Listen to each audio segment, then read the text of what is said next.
Good morning. Welcome to Tuesday, September 17th, as we are here for our daily lectionary readings.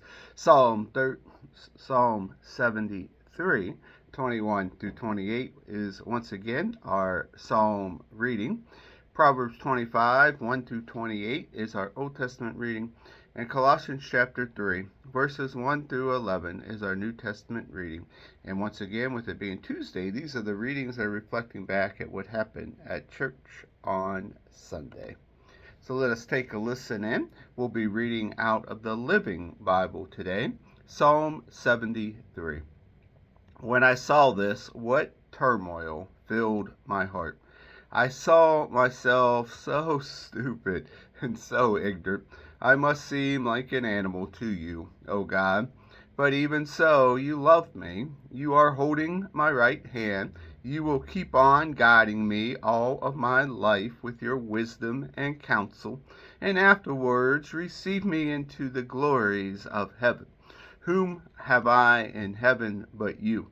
And I desire no one on earth as much as you. My health fails, my spirit droops, yet God remains. He is my strength of my heart. He is mine forever. But those refusing to worship God will perish, for he destroys those serving other gods. But as for me, I get as close as I can. I have chosen him, and I will tell everyone about the wonderful gifts and the ways that he rescues me. Our Old Testament reading comes from the book of Proverbs, Proverbs 25. These Proverbs of Solomon were discovered and copied by the aides of King Hezekiah of Judah. It is God's privilege to conceal things, and the king's privilege to discover and invent.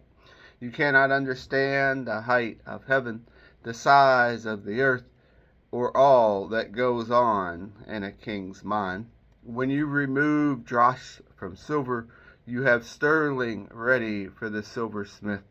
When you remove corrupt men from the king's court, his reign will be just and fair. Don't demand an audience with the king as though you were some powerful prince. It is better to wait for an invitation rather than to be sent back to the end of the line, publicly disgraced. Don't be hot-headed and rush to court. You may start something you can't finish and go down before your neighbor in shameful defeat. So discuss the matter with him privately. Don't tell anyone else, lest he accuse you of slander, and you can't withdraw from what you said. Timely advice is as lovely as gold apples in a silver basket. It is a badge of honor to accept valid criticism. A faithful employee is as refreshing as a cool day in the hot summertime. One who doesn't give the gift he promised is like a cloud blowing over a desert without dropping any rain. Be patient, and you will finally win, for a soft tongue can break hard bones. Do you like honey? Don't eat too much of it, or it will make you sick. Don't visit your neighbor too often, or you will outwear your welcome. Telling lies about someone is as harmful as hitting him with an axe, or wounding him with the sword, or shooting him with a sharp arrow. Putting confidence in an unreliable man is like chewing with a sore tooth, or trying to run on a broken foot. Being happy-go-lucky around a person whose heart is heavy is as bad as stealing his jacket in cold weather or rubbing salt in his wounds. If your enemy is hungry, give him food. If he is thirsty, give him something to drink. This will make him feel ashamed of himself, and God will reward you. As surely as the wind from the north brings cold, just as surely a retort causes anger. It is better to live in a corner of an attic than in a beautiful home with a cranky, quarrelsome woman. Good news from far away is like cold water to the thirsty. If a godly man compromises with the wicked, it is like polluting a fountain or muddying a spring. Just as it is harmful to eat too much honey, so also it is bad for men to think about the honors that they deserve. A man without self-control is defenseless as a city with a broken down wall. Our New Testament reading comes from the book of Colossians, chapter 3. Since you became alive again, so to speak, when Christ arose from the dead, now set your sights on the rich treasures and joys of heaven, where he sits beside God in the place of honor and power. Let heaven fill your thoughts. Don't spend your time worrying about things going down. You should have as little desire for this world as a dead person does. Your real life is in heaven with Christ and God.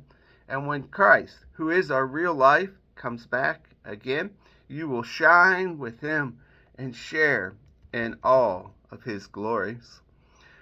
Away then with sinful earthly things, deaden the evil desires lurking in you, having nothing to do with sexual sin, impurity, lust, and shameful desires. Don't worship the good things of life, for this is also adultery. God's terrible anger is upon those who do such things. You used to do them when your life was still part of this world, but now is the time to cast off and throw away all those rotten garments of anger, hatred, cursing, and dirty language. Don't tell lies to each other. It was your old life with all of its wickedness that did that sort of thing. Now it's dead and gone. You are living a brand new life that is continually learning more and more of what is right and trying constantly to do more and more like Christ, who created this new life within you. And this new life, one's nationality or race or education or social position, is unimportant. Such things mean nothing. Whether a person has Christ is what matters, and he is equally available to all. And here ends our readings for the day.